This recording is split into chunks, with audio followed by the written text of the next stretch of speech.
Hi guys, welcome back to the channel. In this video, I'm going to show you that whether you can change the currency store on Shopify or not.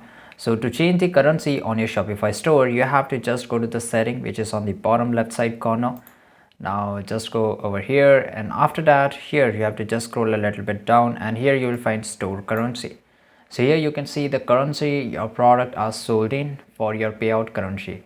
Go to the payment setting, right? So just to change the store currency, you can just click on here, and there is all the currency which is available here. You can select your currency, and after that you can change it, right? So for example, if I just select this currency, dinar, and after that if I click on change formatting, I can change the format, right? So whether it should not some currency has its own symbol, so in the email which symbol should go on in the currency, whatever, so you can just change according to you.